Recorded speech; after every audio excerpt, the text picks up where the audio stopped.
Продовжуємо роботу в Українському кризовому медіа-центрі.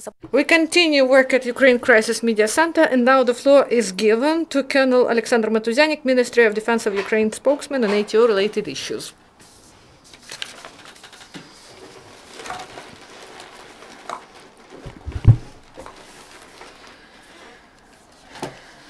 Good afternoon, everyone. Now the information about the events that happened yesterday in the ATO zone, the Lugansk sector. Traditionally, as in previous days, the host spot was near Krymska, and during the day, the enemy launched 60 mines at the positions of Ukrainian armed forces, and most active the militants were during the day. The fire was delivered from eastern direction, and there were a number of ceasefire violations by the enemy in the region of Popasnyansky, near Shestya, and in Stanitsa Luganska. And here shellings were short-term, mainly with the use of small arms.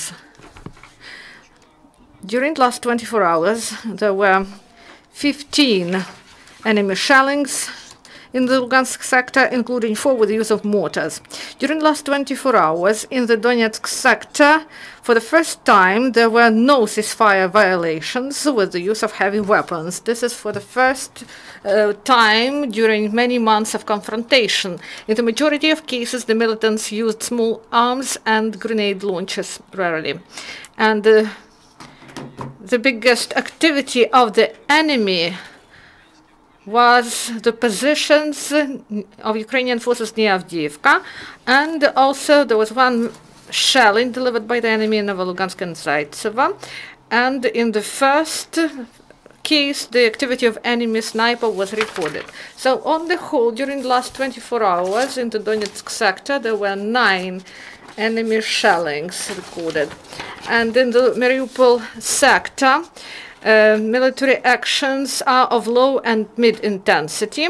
The enemy didn't use heavy weapons, and the only instance was several mines that were launched by the militants at the positions of Ukrainian forces in Pavlopil. Lion's share of shellings delivered by the enemy is in Pavlopil-Shirokina part of front line. One armed provocation of the enemy was in Marinka and in the region of Dokuchayevsk. On the whole, during the last 24 hours, in the Mariupol sector, there were 19 enemy shellings recorded. During the last 24 hours, in the result of the military actions, no Ukrainian serviceman was killed. 4 servicemen were wounded. According to the information provided by Chief Intelligence Department of MOD, confirmed losses of the enemy over the last week from 12th till 18th of June.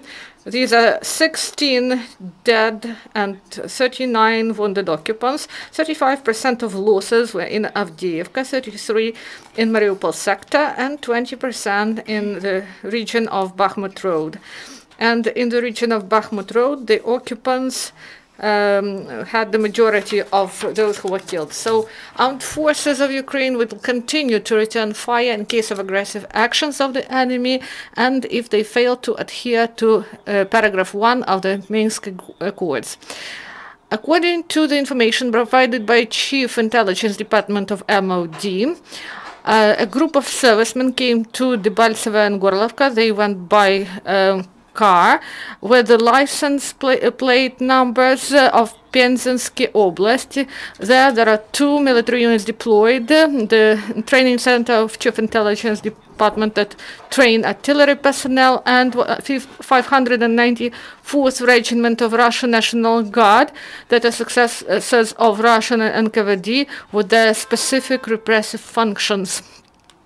In the Mykolaievshina court, the court sentenced those who supported the fake People's Republic The court made a verdict to 5 members of anti-Ukrainian units who made actions against the territorial integrity and of Ukrainian territory. So perpetrators in 2015 were preparing a series of propaganda actions on the eve of the Independence Day. In course of search, SB officers confiscated handmade explosive devices, grenades, machine gun MP40, number of cartridges, and printed anti-state products and literature of subversive